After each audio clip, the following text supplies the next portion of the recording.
Welcome to Wonderland, the podcast where I go down the rabbit hole to research things you may be curious about. My name is Ami, and I'll be your guide on this trip to Wonderland. Hi guys, and welcome back to another episode of Welcome to Wonderland.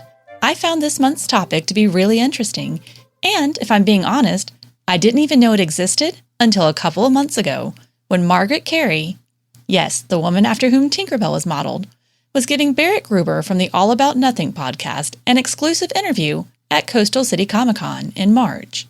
During their interview, Miss Kerry spoke about a condition she has called Prosopagnosia. Prosopagnosia. Prosopagnosia. Prosopagnosia. Prosopagnosia. Fast forward a few weeks, and I sat in to co-host an episode of the All About Nothing since Zach is out on paternity leave. Congrats on the twin, Zach. Where Barrett was interviewing a woman by the name of Mela Borawski, who has the same condition. After two totally unrelated instances of hearing of people with prosopagnosia, I became curious about this condition and began to wonder. I wonder. I wonder. I wonder. I wonder. I wonder. I wonder. I wonder. I wonder. I wonder. In working this episode out in my head, I knew I wanted to talk to Mela again. So we're going to do just that. Today I am here with Mela Borawski. First, will you tell us a little bit about yourself, Mela? Sure. I live on a homestead with a bunch of my family, pretty much like a family commune out in the country with goats and chickens, and my sister has a pig next door. I do hypnosis for all sorts of things, other healing modalities like auricular therapy, energy healing, just different things that I've picked up from various courses and classes in school that I've gone to help people, holistic, mind, body, and spirit. And I also have a pagan church that I lead, a religious nonprofit that we have out here in the country as well. Well, that is exciting. And we actually talk a fair amount about all of that on the episode of All About Nothing. So welcome to Wonderland, listeners. If you did not listen to that episode, go back and listen to it. I'll be sure to link it when we share this. But the reason why I have Mela on the show today is to talk about the prosopagnosia. I'm also going to include excerpts from the All About Nothing interview with Margaret Kerry. This is Ami. Hi. Ami, this is Miss Margaret. Hi, Miss Margaret. I have a thing called face blindness. It's difficult for me. And they walk right up to me and tell me who they are, and I go, okay. But before we get into some of those firsthand accounts of what it's like to live with prosopagnosia, let's first talk about what it is exactly. What do you think that word means? Sounds like a something. condition. Like a mental condition or something. Prosopagnosia. I'll go with whatever she said. No. No clue. That is prosopagnosia. I really don't know. Okay. I'm trying to think of Latin words because I know this probably helps with Greek. the meaning. Oh, it's Greek. Okay, not close at all. They're close. Prosopagnosia. I really don't know. I've never heard this word in my life. At its root, prosopagnosia breaks down to the Greek word for face, prosopon, and the Greek word agnosia, meaning lack of knowledge. So, we have lack of knowledge of faces. More commonly, this is called face blindness. So what do you think face blindness is? Face blindness? What does that mean? What do you think? You're blind. Is it like a concept? Kind of. So if someone has face blindness, what do you think that means? They don't see face. They don't see their face. They don't see other people's face. This is face blindness. We knew that. We did. We even knew that word. So it is kind of a mental condition. What do you know about it? Other than what we've discussed here, nothing. So it's whatever the condition is, the person is either not able or much lessen their ability to recognize a face from time to time when they see it. Yeah, so when they see a face, they don't remember what that face looks like the next time that face is in their face. So it is face blindness. Do you know what face blindness is? You can't see people's faces? Or you don't recognize people's faces? Oh, I would hate that. It's like having permanent memory loss.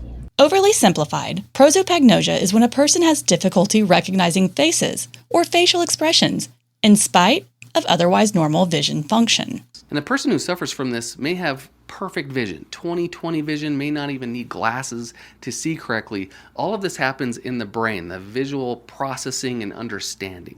That was an excerpt from a good video by Dr. Neil Gaiman, OD, or Dr. iGuy, as he's known on social media. People with prosopagnosia may be unable to recognize the faces of familiar people, such as coworkers, neighbors, and even family.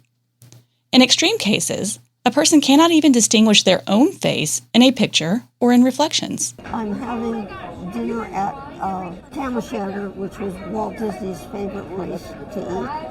And there are some people there. I'm married to my first husband, who was an assistant director at the Almost Broadcasting Company. And he starts to talk to the people next door. We're sitting at Walt Disney's table. They're there. So he's talking to them. He didn't do that. He wasn't that kind of a person. Not that he was close, but they were chatting. And then we got up and went out to wait for our car because the parking lot was small, so they had to have somebody bring. And we're still chatting away. I got in the car, and he drove away, and we're driving home, and he said, "You have no idea who those people are that we've been talking to." I said, "No, I don't. They're our next door neighbor." Oh, gracious. And that's a feeling. Oh. That is a Yeah. feeling that you have failed all the way along. That was Miss Margaret Kerry, recalling a situation that is all too common to folks who experience prosopagnosia. And with an estimated 2 to 3% of the world population, or around 8 to 10 million people just in the United States, it's more common than you might imagine. And 1 in 50 people have it. Oh, me and Brad Pitt. You might as well use a name here. With so many people impacted, you may be wondering why they experience prosopagnosia. As Dr. Gaiman mentioned, face blindness isn't a vision problem, but rather is rooted in the brain. And to break down this process, visual information and electrical signals starts with the eye. The retina goes to the optic nerve sends it back through the optic chiasm and eventually to the back of the brain, the occipital cortex. That information that gets sent away to other parts where it can be ultimately understood and processed and eventually constructed as vision. And this information is sent out into 2 streams. There's the dorsal stream that kind of processes where or spatial recognition, and the ventral stream that processes what or what we are looking at. And that ventral stream goes into the inferior occipital lobe or the fusiform gyrus, and that's where facial recognition happens. The occipital lobe talks directly to the temporal lobe, and they kind of communicate and figure out what they're looking at. Most often, prosopagnosia is the result of an injury that impacts the brain. The part of the brain generally associated with face blindness is the fusiform gyrus, which activates in response to faces. This little section of the brain allows most people to recognize faces in more detail than they would other inanimate objects. It's also the area of the brain that has been linked to other neurological phenomena, such as synesthesia, where people see colors when listening to music, or see shapes when smelling certain scents, for example, and dyslexia, which was previously called word blindness. In most known cases of prosopagnosia, the fusiform gyrus experiences trauma or damage due to brain injury, stroke, or even things like carbon monoxide poisoning or Alzheimer's. But there are also rare cases where the condition is congenital, meaning that the affected person is born with the condition. This accounts for around 2.5% of all known cases of prosopagnosia. It's not uncommon, however, for people who have this affliction to not know they do, because to them, they don't realize they're experiencing facial recognition in a way that is atypical. In speaking with both Miss Margaret and Mela, they both talked about how they didn't know they had face blindness until they were older, and how it's comforting to know that there was a name for what they were experiencing. Here, Mela tells us about realizing that she has face blindness. It sounds like more often than not, face blindness is the result of an injury or a brain event like a stroke or Alzheimer's. But in some cases, they're finding it's congenital. Do you mind sharing what your circumstances are or were? Because I didn't know what I had, I am not exactly sure. I don't know if I've had it since I was a child, because I don't remember a lot of my childhood just because of trauma and things like that. But I did fall down. I hit my head. I had concussions through my life. And I just know that since my 20s, that's when I remember having trouble and not knowing what the trouble was, just thinking that I was very forgetful, just thinking that something was wrong with me, that I was broken in some way. And it wasn't until later on that I found out that there was a name for this. So I may have had it when I was younger and I just didn't know it. Similarly, while Miss Margaret is 95 years old, she didn't realize that she had face blindness until she was in her 80s.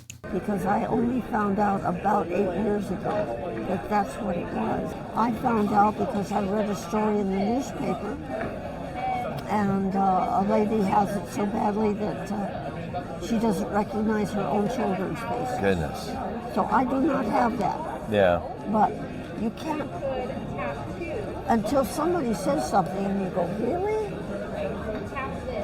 While it is generally accepted that face blindness is the result of something not working as expected in the fusiform gyrus, people who live with prosopagnosia may experience it in different ways. The former governor of Colorado has it. The man who builds these great big huge machines for Disney to put in their parks, he has it so bad that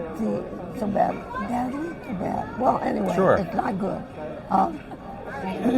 He has an assistant at his side all the time to tell him who he's talking with. And if he found her in a market and looked over, he would not recognize her. Yeah. Works with her every day. So it can be debilitating. There are 3 types of prosopagnosia that most people with the condition will fit in. First is apperceptive prosopagnosia.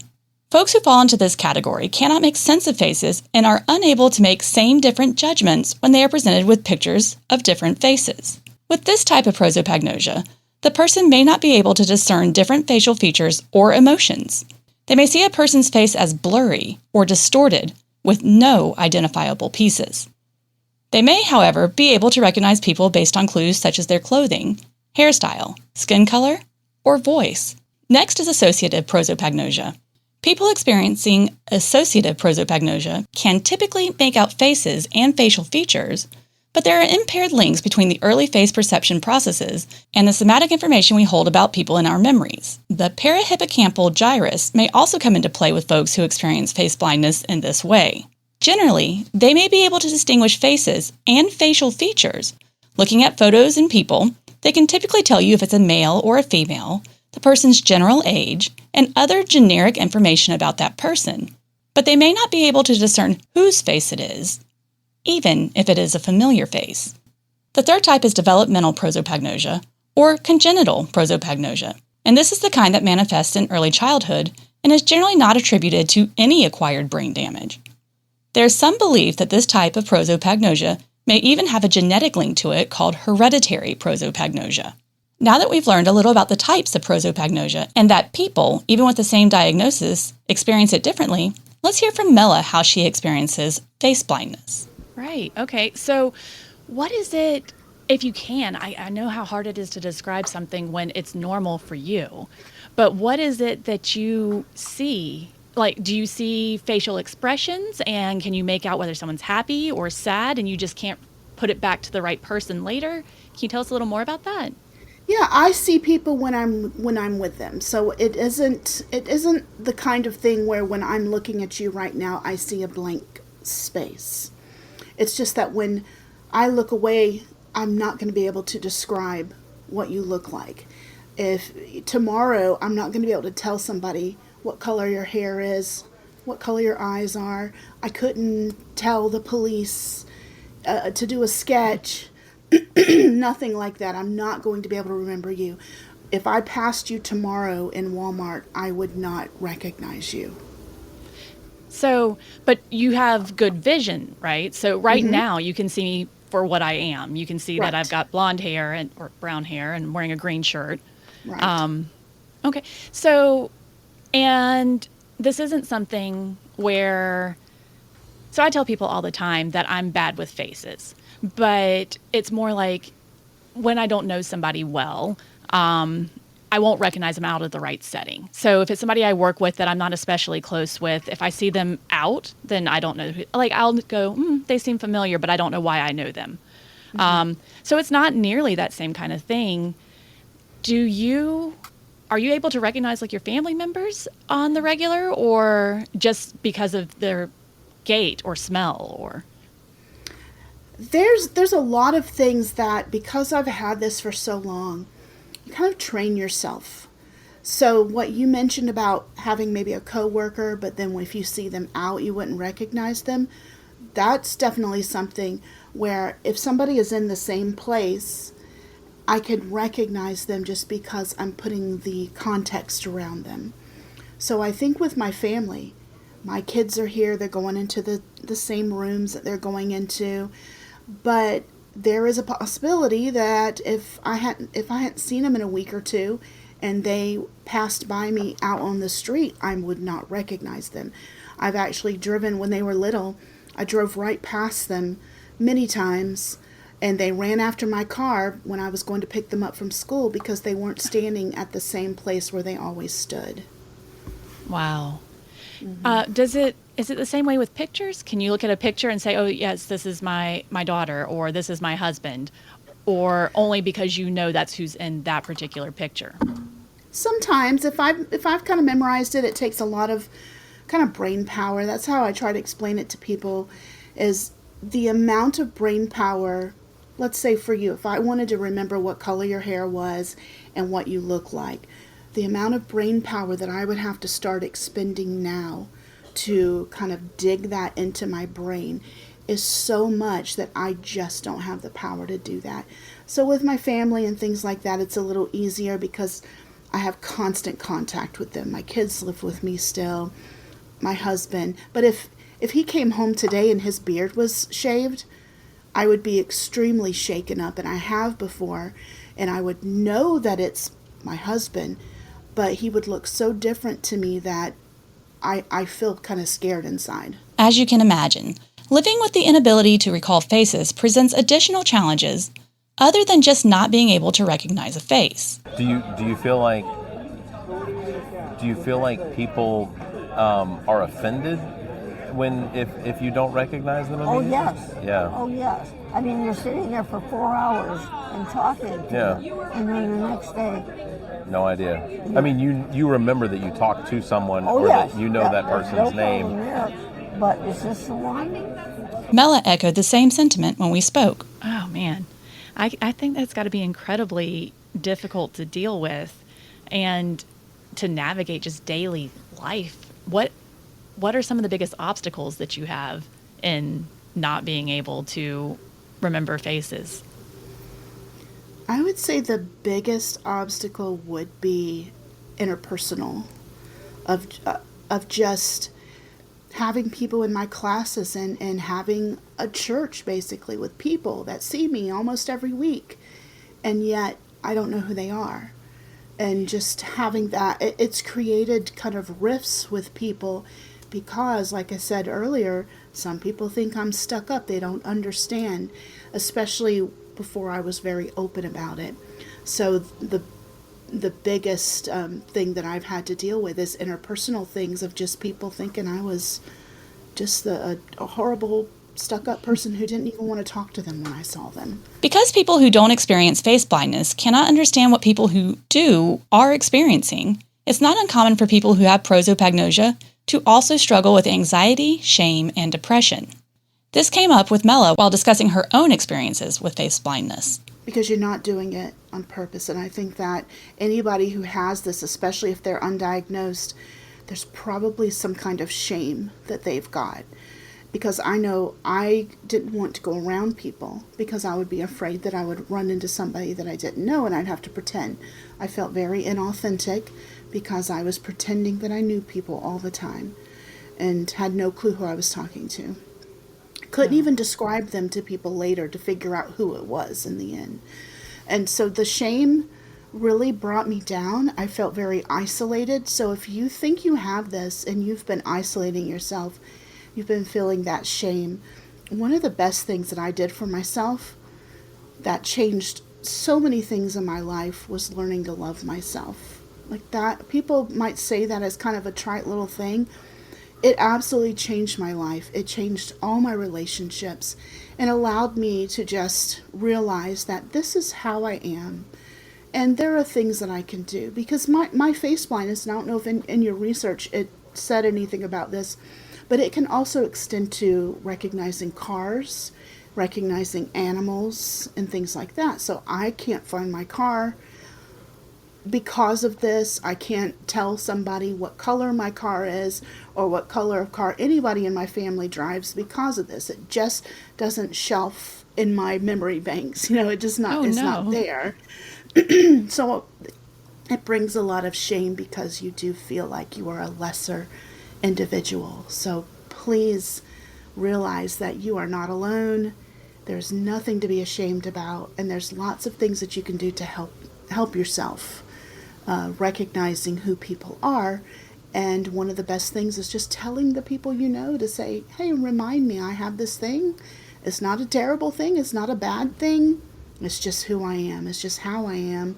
Would you please remind me who you are? Yeah.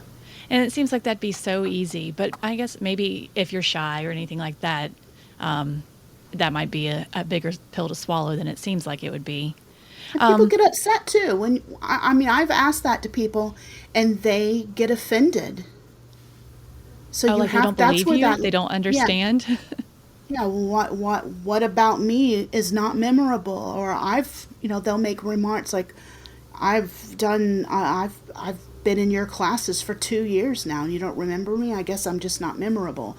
And you have to really love yourself to let that not get under your skin. Furthermore, it may be frustrating to people with face blindness because it isn't well understood even in the scientific community. And while there are tests that can be given and studies that exist, diagnosing prosopagnosia generally relies on the person experiencing it realizing that they are seeing things differently. But studies do exist, and there are tests available that neuropsychologists can use to help diagnose the condition, though they are difficult to standardize. One test is the Benton Facial Recognition Test, BFRT, during which individuals are presented with a target face above 6 test faces and are asked which test face matches the target face.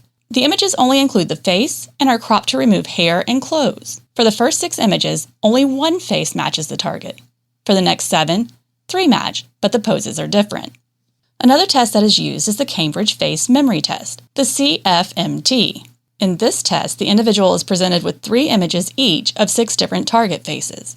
They are then presented with several 3-image series, 1 target face and 2 distractors, and are asked to pick the target face. It turns out Mela is familiar with these types of tests.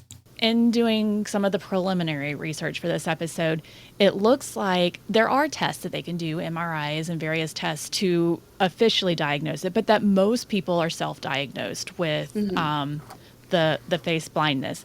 What is the case for you? I would consider myself self-diagnosed, but I have been in different university studies and gone through their testing. So it wasn't doctor diagnosed, but all the tests that I've ever done and all the studies I've ever done, I've been in the more severe testing. So Bournemouth University in UK, I studied with them, and I think 72 or something is the average, and I got a 29. Oh no! So what are on those kinds of tests, if you don't mind me asking? Most of it is just lots and lots of faces, and they just have the face part, no hair or anything. So you're just looking at just the face, and you have to look at all these faces, and then they go to another screen, and you have to pick out the face, which face is not in the ones that you saw, or which face is in the ones that you saw, that sort of thing. It's extremely difficult. They also do famous people. They do just general people. And that's another thing people don't think about, though, with the famous people. Keeping up with storylines in movies and in TV shows is extremely difficult. Extremely difficult. because you don't know who's who and I what don't they're know doing and why they're doing it. People are, yeah. For people who think they may have prosopagnosia, the 20-item Prosopagnosia Index, or PI-20, is freely available online, and I'll link it on WTWLpod.com for you to review. Both Miss Margaret and Mela found comfort once they were able to put a name with what they were experiencing, and both discussed the importance of people talking about face blindness openly. Oh, that's wild. That actually came up when I was talking to some coworkers about the fact that I was doing this episode, and asking had they ever heard of it or anything like that. And one of the women that I work with named Cheyenne, she said, I can't even imagine the emotional impact of having to deal with not recognizing people. And then other people not understanding that it's not that you have anything against them or that there's something wrong with, but that you just physically, your brain won't do it. So how do you kind of manage that, emotionally for yourself, but also when you're interacting with people who just have no idea? How I am now is a lot better with that because I'm very open about it. And when I teach, when I talk to people, I'm very open and tell them that this is what I have, this is how you could help me, please introduce yourself if you see me, that sort of thing. But most of my life, at first I didn't know what was wrong with me. But even when I figured out what was going on, I was very ashamed. And I tried to hide it. And so I had things that I did, like if my husband Randy was with me, and somebody walked up, and I have met so many people through my life because I did so much community work and teaching and things like that. So it is very possible, since I've lived in the Columbia area, that I'm going to run into somebody that knows me. I'm not going to know any of them. So Randy was really good about coming up, and I was just the whole Southern thing. Hey, honey, yeah, it's good to see you. Oh, yeah. And they're telling me this, and I have absolutely no clue who they are. So Randy would kind of sidle up and say something to help trigger me as to where I knew them from. Oh, yeah, how's your kids from so-and-so school, or something like that. So he got really good at kind of secretly giving me information to help me figure out who I was talking to. But it's not as difficult anymore because I am totally upfront with people and tell them. I still kind of get in trouble with people. Just maybe a year and a half ago, one of my hypnosis clients saw me at another event, and I didn't recognize her, and she talked to me, and I just was super nice to her, but I didn't realize she was a client of mine. And later on, I was talking to someone about that I had face blindness, and she came up and said, "Oh my gosh, I'm so glad that I heard you saying that, because I thought that you just either didn't like me, that I wasn't memorable or in any way." And I said, "No, oh my goodness, no." Miss Margaret is also an ambassador for people with prosopagnosia and leverages any situation she can to bring awareness to the condition. There's a name for it. Interesting. And once you know that there's a name for it, you say, well, I'm not happy, but at least there's a name for it. Yeah. And the same thing happens, and that's why I would like the story to get out. And while living with prosopagnosia can be incredibly difficult, both Mela and Miss Margaret shared that having a supportive partner makes it a little easier. And again, Randy is extremely helpful to me, so I'm constantly asking him, who is this person and why are they doing that?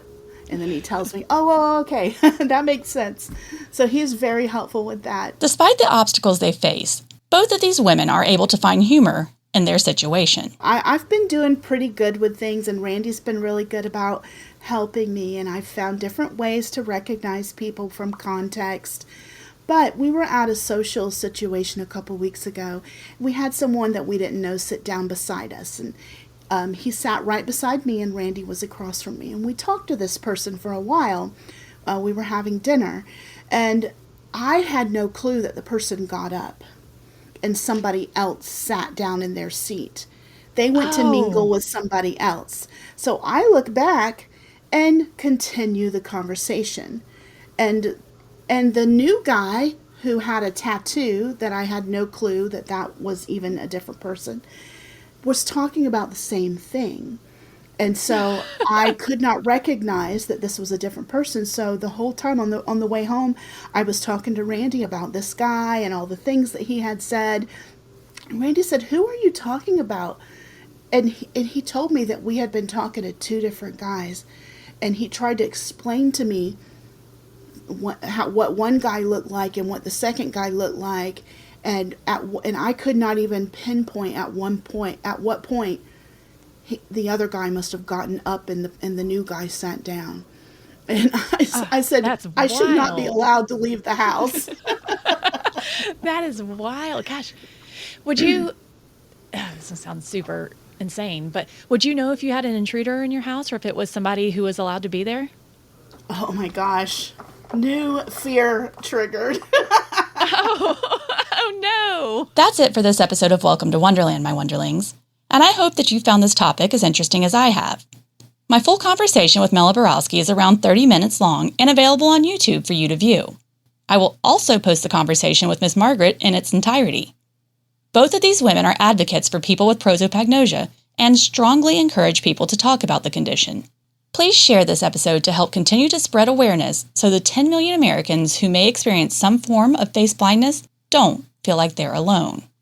Please visit www.wtwlpod.com for additional information on this topic and links to all my research. Until next time, be safe, be kind, and stay curious. The Welcome to Wonderland podcast is copyrighted by M.E. Bland and is distributed by Big Media, LLC. This podcast is recorded in and around Columbia, South Carolina. Any thoughts or opinions are those of the hostess unless otherwise indicated. Subscribe to this podcast wherever you get your podcast. Please like, follow, and share the podcast. Check out the Welcome to Wonderland link tree at linktree/WTWLpod to find out where to join me on Facebook, TikTok, Instagram, and more. When you find me, be sure to follow, like, share, subscribe, do all the things. It helps me grow. Visit www.wtwlpod for more information and to contact the hostess for corrections, additional information, or requests for episodes. Be sure to check out the other great Big Media podcasts. The All About Nothing podcast with Barrett and Zach is the OG podcast that got us all started. Black, White, and Blue in the South with Dr. Jamil Brooks and Bill Kimler gives us a look at blue politics and a red state. What the Pod Was That? With Carrie, Barrett, and Zach will make you laugh out loud as they watch the best and the worst of what the internet has to offer. For a look at politics in South Carolina through the eyes of three young women, check out Politically Speaking, a new addition to the Big Media collection. Thanks for listening.